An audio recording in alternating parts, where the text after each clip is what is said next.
the sky. Oh my god, this movie is amazing. I adore the style they go with for this one. I love the proportions on the humans, they stand out, and it helps to make Lilo the cutest little thing ever with how big and expressive she can be. But I also love the style of all of the aliens. They went all out with a bunch of different things, and it's so cool and interesting. You can't mistake Jumba or Pleakley or Gantu or any of them. They're so unique and memorable. I also adore the soundtrack for this film. A lot of it's Elvis, and Elvis is amazing, but also the original songs are bangers. This song is my favorite thing. It's my jam. I love this. 10 out of 10. The sequence with the song Hawaiian Roller Coaster Ride is one of the best moments for the film. It's just so lovely seeing a wholesome moment with the bonds of family and friendship. We rarely get to see quiet slice of life scenes like this, and I love how the scene does a great job showing how Stitch realizes he wants to be a part of what they have. He wants to try surfing even though he might drown. Of course, then the scene right after that is one of the most soul-crushing moments in the whole movie. Yes, Aloha Oi made me cry.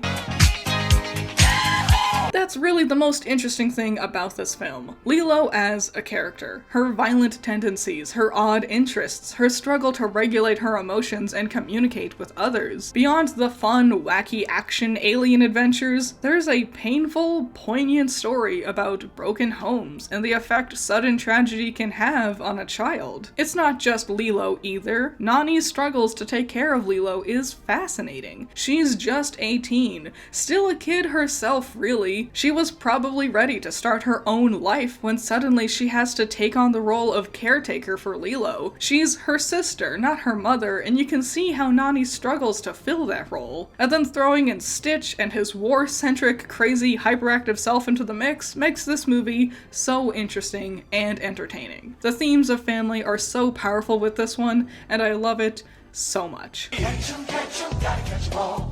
Another movie meant to basically be the plot for a TV series. You all know the Lilo and Stitch TV show, and if you think you don't, yes you do. I know for a fact everyone knows who Angel is. This movie sets up the premise for the status quo of the show. There's 623 experiments loose on the island, and when their pods get wet, a new Stitch-like experiment will be released. Lilo and Stitch gotta find these cousins and figure out the best place for them. Their adventures with the one they name Sparky does a good job establishing what this sort of TV series would look like. Find experiment, they're causing mayhem, befriend experiment, find a good place for their powers to be useful. I watched the hell out of this show. I was so into it. Seeing the subtle differences between Stitch and Sparky made the premise of seeing what the other experiments would look like so cool. The quick glimpse of a few others at the end of the movie also just made me so excited to see what they would all be like. It's the Pokemon lover in me. I want to catch them all. This movie also establishes the status quo of Gantu being stuck on Hawaii with 625, working for a currently imprisoned hamsterville. It feels a little long. You can kinda tell they wanted to stretch things out to fit the hour-long runtime. Also, not every joke lands, but overall, I think this film is super fun. I remember watching it over and over again as a kid. Why am I so bad at being good?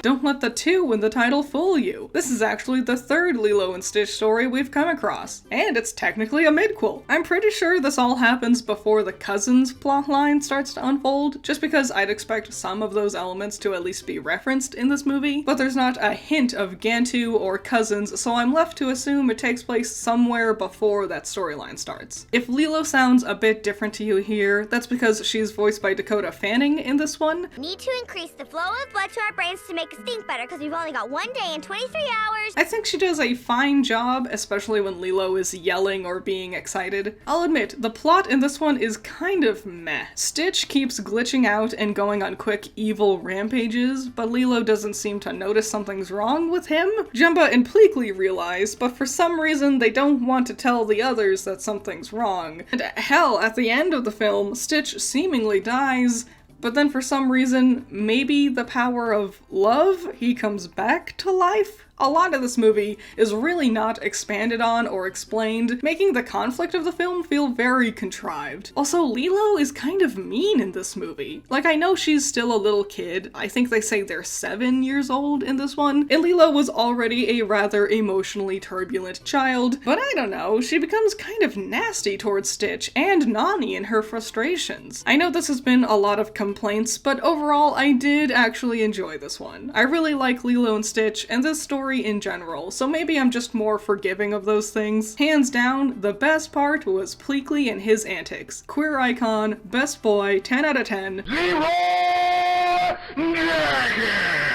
So this is like the official ending to the Lilo and Stitch TV series. It starts off right away with them all being rewarded for catching all 624 other experiments, even though with how many episodes they had, we really only ever got to see like maybe 100 cousins. Yes, obviously, I watched the show a lot. I really liked it.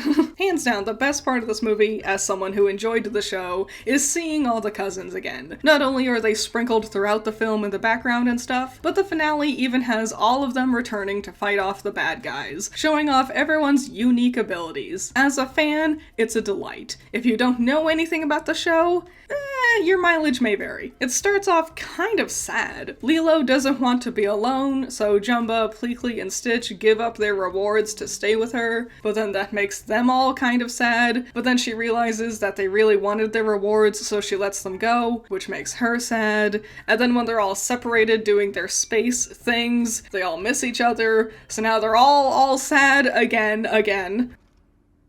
Perhaps other side is less depressing. The first 30 minutes is just a lot of characters being in the dumps, and it's a bummer way to kick off this big Lilo and Stitch finale. Jumba! Quickly!